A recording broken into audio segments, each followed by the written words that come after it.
o presidente, e é uma alegria muito grande hoje voltar como parlamentar, como deputada, que é o estúdio, poder estar aqui dando entrevista, hoje falando sobre o governo federal. Para a gente é uma satisfação receber a senhora aqui.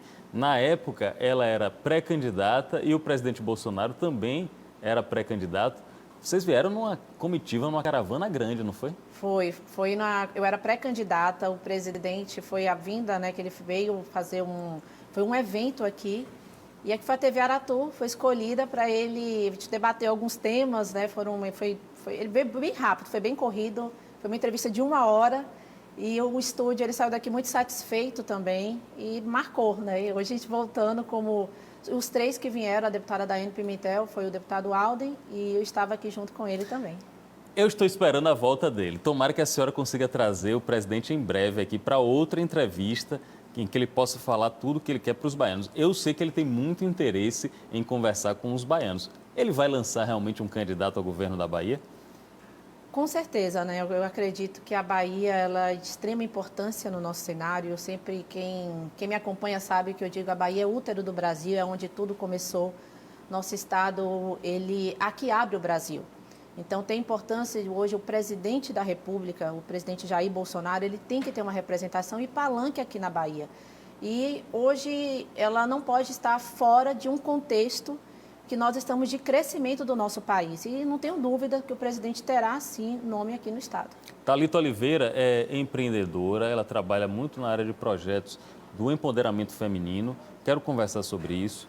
Ela se coloca lá no Instagram dela, Thalita Oliveira Oficial, como mãe conservadora, não é isso? Cristã. Isso. Quero entender todas essas nomenclaturas. O que é ser cada uma coisa dessa, na sua opinião? Acho que você falou uma palavra que eu sempre digo antes de parlamentar, eu sou empreendedora, né? Então, veio da vontade de transformar nosso estado, né? Nosso estado é número 1 em desemprego por área. E o empreendedorismo nada mais é do que transformar o conhecimento em ação. E como eu já trabalhei com projetos, né, como projetista, voltada a essa área, voltada principalmente feminina, né, porque a mulher inserir no mercado de trabalho, nós somos as maiores que investem em pequenos negócios, empresas, nós já somos maioria, e eu venho de 15 anos aí de projetos, e eu senti no meu coração de poder contribuir e melhorar os nossos índices. Eu digo sempre, se eu conseguir tirar a Bahia número 1 em desemprego, contribuir, eu, com certeza, foi uma missão que Deus me colocou e eu tenho certeza que a gente tem caminhado para isso. E mãe, né, a força, nós mulheres, mães, nós somos líderes por natureza e eu tenho certeza que a representação da mulher na política é muito importante, nós estarmos ocupando espaço de poderes também. Eu costumo dizer, não votar em mulher por ser mulher, mas votar pela competência. E eu tenho muita mulher preparada para hoje para a política, para tanto no judiciário, no poder executivo, no legislativo e no judiciário. Então, é nessa força que eu acredito, né? E a gente tem feito, eu costumo dizer sempre que a liderança, uma mulher resolve um monte de coisa com a sensibilidade. E o nosso objetivo é ter mais mulheres no espaço de poder. Eu quero conversar também com a senhora sobre os anos do governo do PT na Bahia. Mas antes, me chama a atenção uma empreendedora. Gente, é bom a gente colocar cada um no seu quadrado. O legislativo, ele tem a tarefa, o dever de legislar, criar leis, fiscalizar o executivo. O executivo, prefeitos, governadores, ele executa, como o próprio nome diz. E uma empreendedora na iniciativa privada também é aquela que executa. Aí que vem a minha pergunta. Diante de toda a sua trajetória, de criar projetos, de implementar projetos, não seria muito sensato da minha parte dizer que o caminho da senhora é ser uma executiva, é ser uma prefeita, governadora? Não seria o legítimo nesse aspecto? Eu costumo dizer assim, né? A missão onde Deus me encaminhar, eu estou para cumprir. É um papel, né? O executivo, a gente tem, como diz muitos, tem caneta, né? O legislativo, a gente tem as limitações que nos fazem legislar a favor, né? Fiscalizar. O executivo tem decisões importantes que é assim que a gente torce como governador, né? Que ele olhe e mude os índices também. E o empreendedorismo aliado, né? Que eu falo que hoje um parlamentar empreendedor é um parlamentar que agrega, que é voltada a ações, não voltada só que fica limitada num contexto, como eu digo hoje, até pequeno. Hoje você tem que olhar e ver o nosso estado com a tamanha riqueza. Nós temos 4, nosso estado, biomas. Aqui você pega do semiárido à Mata Atlântica, né? Hoje nós somos 80% semiárido, onde que todo mundo fala que é o bolsão de pobreza, mas é onde tem as maiores riquezas. E hoje um dos municípios que chama muita atenção é Luiz Eduardo Magalhães, que é a nossa Israel, né? Onde é um deserto, hoje a maior produção de grão no mundo de soja, e é um exemplo. Então, você tem que ter essa mentalidade, porque um executivo, um governador que esteja, ele tem que ter um caminho e a abertura de uma mentalidade para transformar e entender que cada região é muito importante para a riqueza e devolver para os baianos essa, como eu digo, que de um estado pobre, mas ao mesmo tempo muito rico e com a geração de emprego e renda. Um estado com muitas oportunidades. Quem percebeu aí a deixa, você pegue nas entrelinhas, eu acho que a deputada Thalita Oliveira tem um caminho aí para ser, em algum momento, candidata a algum cargo executivo. A senhora começou falando do desemprego, para mim é um dos temas mais importantes, mais necessários a gente debater sobre desemprego na Bahia, em Salvador, em outras regiões do estado. E desemprego só se resolve com políticas de longo prazo. Não tem como resolver desemprego em 1 ano ou 2. Tem que pensar com um intervalo maior de prazo. O PT aqui na Bahia, em 2 governos, com eleição e reeleição, vai completar 16 anos. Na opinião da senhora, era um prazo suficiente para a gente reverter essa questão do desemprego aqui no estado? Com certeza, né? Até começa pelo nome, Partido do Trabalhador, e a visão deles era realmente fomentar. E você vê que os nossos índices só fizeram piorar. Nós estamos com as piores taxas, aqui no governo, e nós temos que ter uma gestão, o que não deu certo, nós temos que mudar. E é uma mudança rápida, porque o Brasil está numa crescente cada vez mais. Hoje nós temos um potencial de 63% de alimentar a fome no mundo. Então, o mundo tem se voltado aos olhos para o Brasil. E hoje a gente tem uma gestão de esquerda no nosso estado, petista, nós estamos na contramão de devolver isso para os baianos. Sim. Se a senhora fosse a governadora, quais as primeiras medidas que tomaria para tentar reverter essa curva de desemprego? Colocar ações pontuais. Eu costumo dizer que o nosso estado não adianta aplicar um antibiótico genérico, porque quando você vai tratar, cada município ele tem as suas particularidades. E é importante nós nos atentarmos a isso, cada particularidade. O norte é diferente do extremo sul. Então, quando a gente mata uma bactéria, tem bactéria que é resistente. Então, a gente faz o quê? Uma cultura e analisa e aplica um determinado tipo de antibiótico. É uma analogia que eu falo para entender a dimensão do nosso estado. E hoje a gente consegue ter Mata Atlântica, semiárido, pega a caatinga, você consegue ter hoje a produção de grãos, como eu disse, alimentos, minérios. Então, você tem que fazer as ações voltadas e ter hoje os municípios como aliados, ajudar os prefeitos. Eu costumo dizer sempre, foi o meu primeiro projeto, que é o Município Empreendedor. Como é ele? Como é o projeto? Esse projeto, ele visa fomentar o empreendedorismo. E nesse projeto a gente aborda... hoje tem prefeituras, tem municípios que a prefeitura 90% trabalha na prefeitura. Então, como é que nós vamos mudar a mentalidade se nós já vivemos uma escravidão eleitoral? A maior empresa de alguma cidade do interior da Bahia é a prefeitura que mais emprega. Isso aí vai na contramão do sentido que o partido da senhora, que o pensamento da senhora tem de livre economia, de menos Estado. Perfeito. A senhora acredita, como eu penso que a senhora acredita, que tem que ser a iniciativa privada que tem que tomar conta desses negócios. Sim, e assim, só vai conseguir essa mudança, quando a geração de emprego e renda. Se nós dependermos do Estado, um Estado inchado, ele não é um Estado que vai prosperar. E é hoje que a gente tem aí na Previdência. E é o que eu acredito que muitas prefeituras têm passado. Então, fomentar a nossa economia é acreditar no nosso agro, é acreditar que as nossas estradas estão péssimas para ter um escoamento de produção. A agricultura familiar, ela não tem tido um incentivo realmente que é para ter, Hoje você tem, para você pegar um financiamento, quem é produtor sabe o que eu estou falando, é uma dificuldade. Então, você não consegue colocar a sua produção ali, fica à mercê de o quanto o atravessador vai comprar. Então, são iniciativas muito importantes para a gente começar a ter uma dimensão que é assim que a gente vai mudar.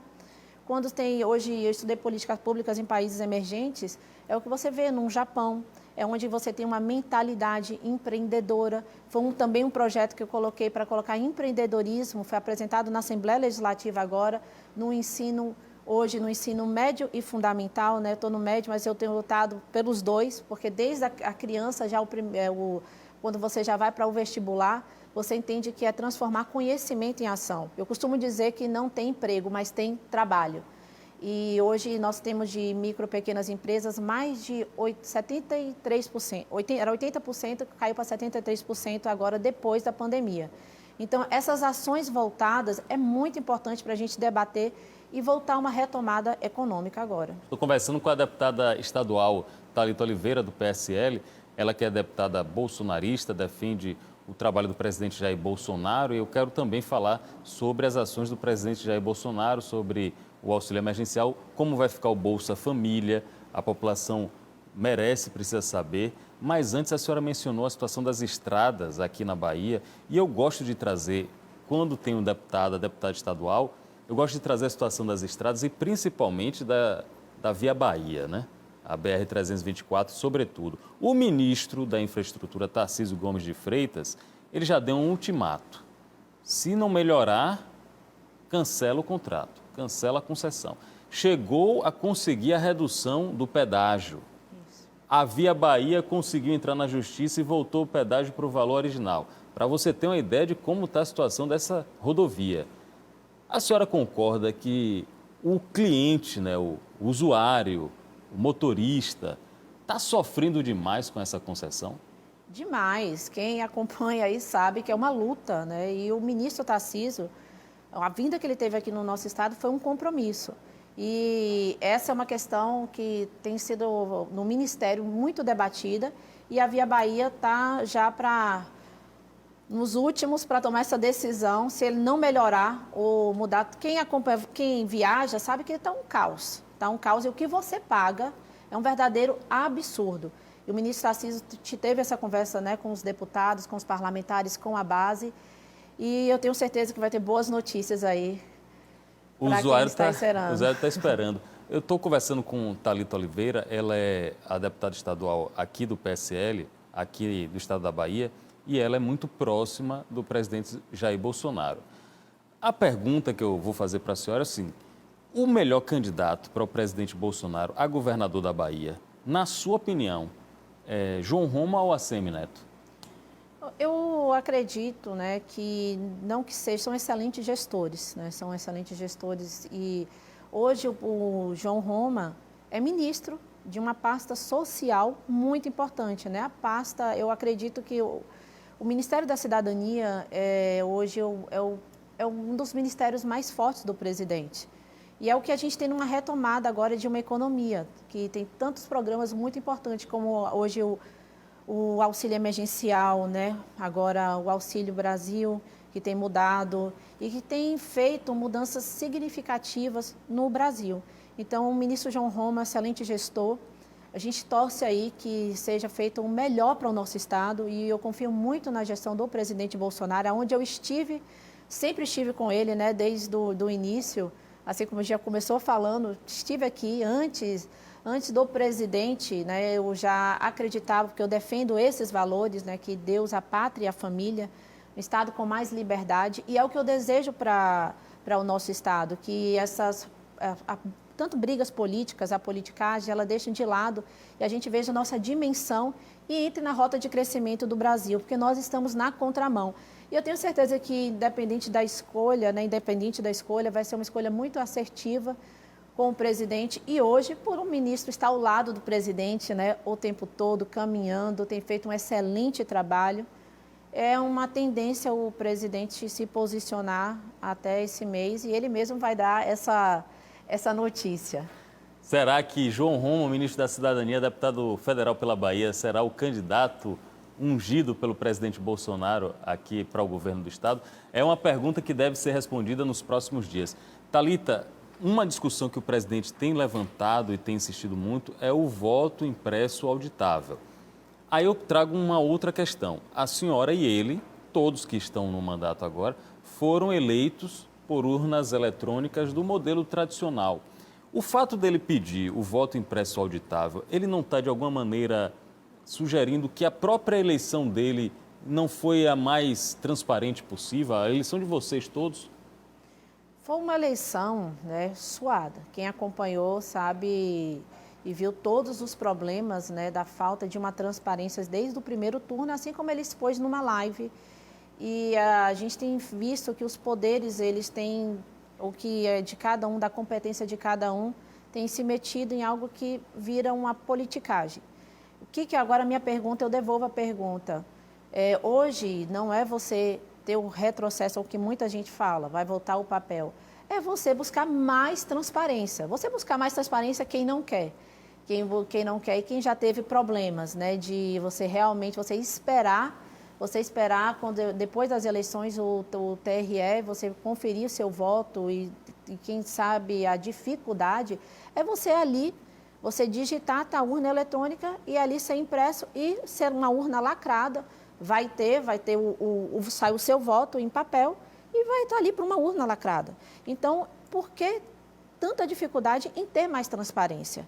Então, essa é a pergunta. Você viu as manifestações, o Brasil pedindo.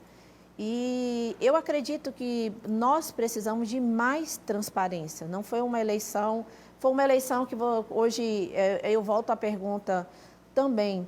Você vê o caso dele, que ele sofreu a facada. Até hoje não foi um caso resolvido. E foi uma eleição difícil, quem acompanhou o presidente, quem elegeu o presidente, muitos falam os bolsonaristas, não, foram os conservadores, que acreditam no Brasil, que é a minha mãe, é meu pai, que luta, que sonha em um Brasil patriota. Nós somos patriota, que cuida e que ama a nossa pátria, que o Brasil ele precisa ter esse direcionamento. E foi isso. Hoje é uma luta o voto impresso auditável, uma pena ter acontecido, foi um dia lamentável e triste para o Brasil. O dia que a Câmara rejeitou a proposta, rejeitou o debate lá na Câmara dos Deputados. Essa pergunta que a senhora me fez, eu repassei para o governador do Rio Grande do Sul, aqui mesmo no Linha de Frente, Eduardo Leite.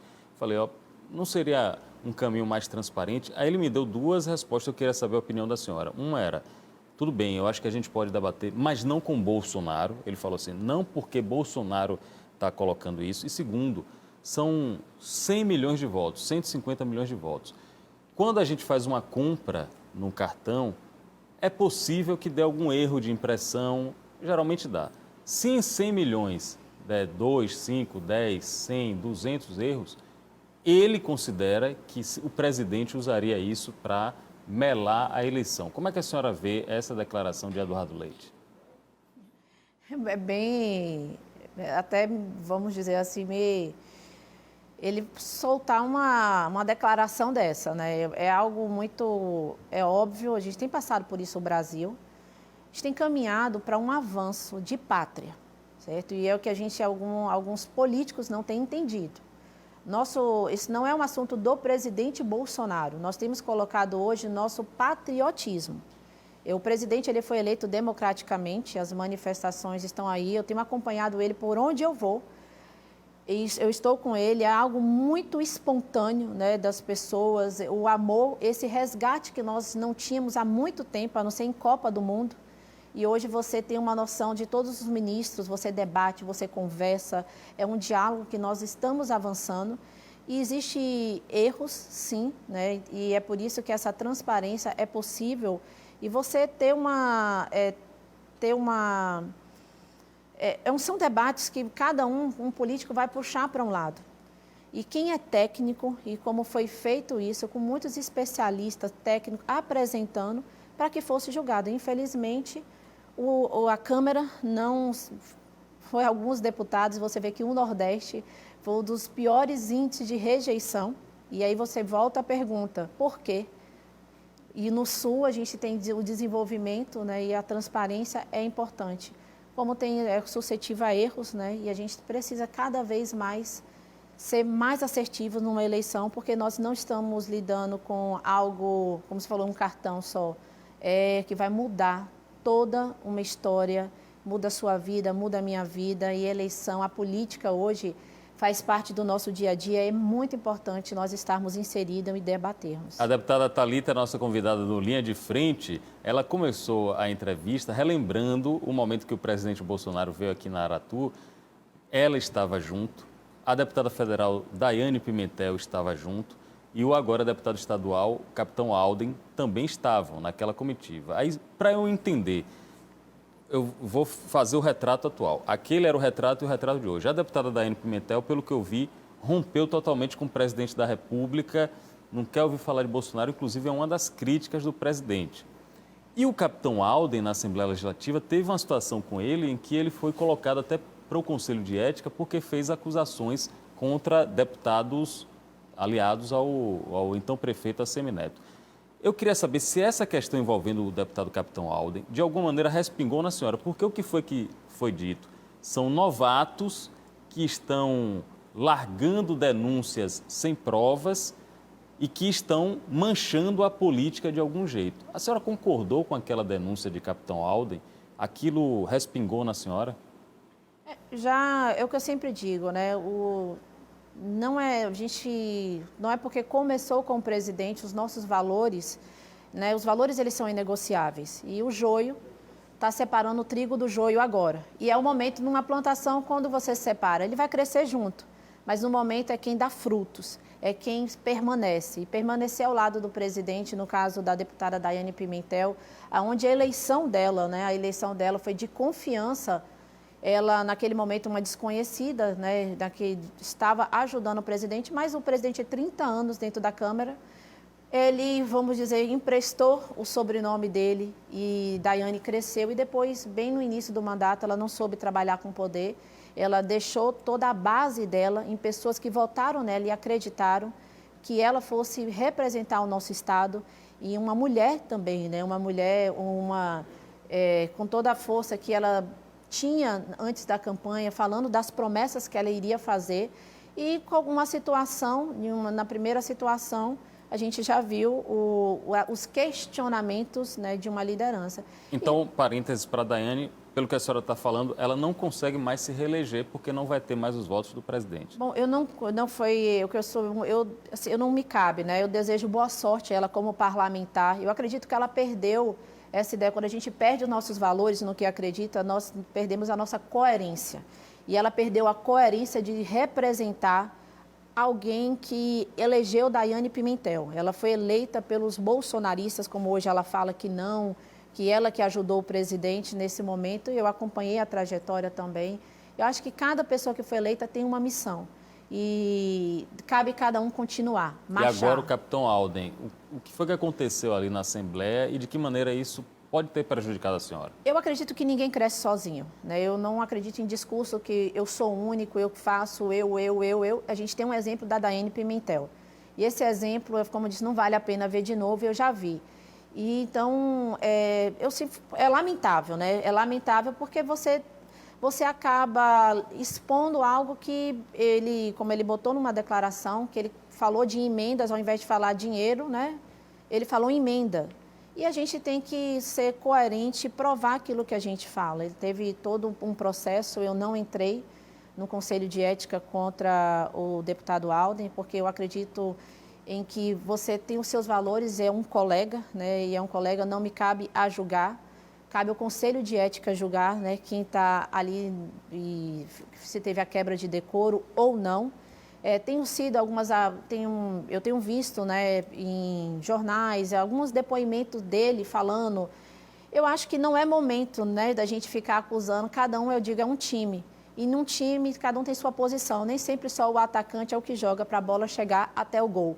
E eu espero que a postura de conservadores mais parlamentares eleitos na bandeira não bolsonarista, a bandeira conservadora que tem Deus, a pátria, a família, a liberdade, tem um novo modelo de pensar e que cada um respeite o seu espaço. E quem não conseguir caminhar, eu acho que o eleitor hoje é muito transparente e claro que não fica nada que gere dúvida. Hoje a informação veio para isso. Estamos tendo um papo bacana com a deputada estadual Thalita Oliveira, do PSL. Não sei se vai continuar no PSL, cabe a ela decidir. Mas antes de terminar a nossa conversa, eu estou colocando um pouco de lenha na fogueira, porque 2022 já está aí. Já a campanha, a pré-campanha, já está a pleno vapor. Bolsonaro, presidente da República, é candidato à reeleição. O ex-presidente Lula teve os direitos políticos restituídos e pode ser candidato, muito provavelmente vai ser candidato. Ciro Gomes, aqui pelo Nordeste também. Essa eleição, geralmente dizem que reeleição é mais fácil para quem está no poder. Mas essa eleição não vai ser fácil para Bolsonaro, principalmente no Nordeste. Lula parece que ainda tem muita força no Nordeste. A senhora acha que é possível Bolsonaro reverter a força de Lula no Nordeste e na Bahia? Eu tenho visto que, ao contrário, né? E as promessas que antes ficaram de uma esquerda, o presidente tem feito as entregas, né? E eu estava vindo para cá e estava vendo hoje o Ceará, a Bahia, a água no sertão, inúmeras promessas de estradas que eram antes no papel, está saindo. São Francisco, tão sonhado que a gente tem lutado há tantos anos. Eu acho que o presidente tem feito um trabalho que me orgulha muito. E eu sempre tenho dito, o auxílio emergencial, no momento de pandemia, onde o mundo todo parou, nós fizemos o maior programa social. Esse programa social do auxílio ajudou inúmeras famílias, foi o maior programa social no mundo. Então, o presidente hoje, ao invés de baixar tanto o antigo Bolsa Família como o Auxílio Brasil, vai aumentar para ajudar essas famílias que estão, né, em índices muito baixos crescerem. E o Brasil ele é gigante. Eu acredito no Brasil, eu acredito que o presidente tem feito um ato de coragem e o nosso Nordeste, tenho certeza que vai ser liberto, porque nós trabalhamos com dados e números. Não adianta, eu costumo até falar do exame médico, você pode estar lindo por fora, mas é seu exame médico que vai mostrar. E nós estamos com os piores índices e não adianta mais trabalhar com maquiagem. Não adianta a gente colocar e falar de dados que não são verdades, não condiz com aquilo que nós estamos vivendo. E nunca foi a ideia do presidente tirar os recursos, muito pelo contrário, é aumentar. E aumentar e fomentar a nossa economia e devolver para o brasileiro isso que a gente tinha perdido.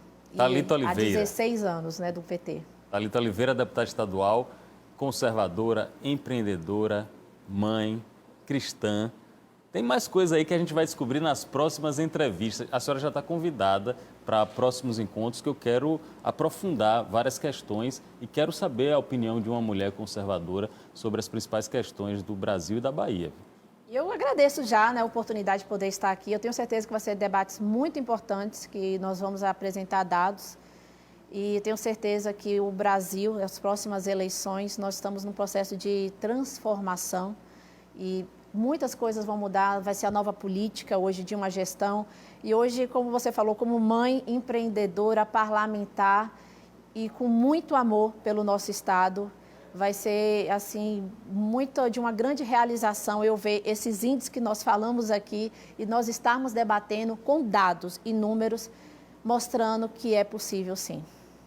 Linha de Frente é o conteúdo de política do Grupo Aratu, sempre trazendo as personalidades importantes para nos ajudarem a entender esse assunto tão necessário no nosso dia a dia. Agradecendo a todos os meus colegas aqui da parte técnica, obrigado por mais um trabalho. Até um próximo encontro. Valeu!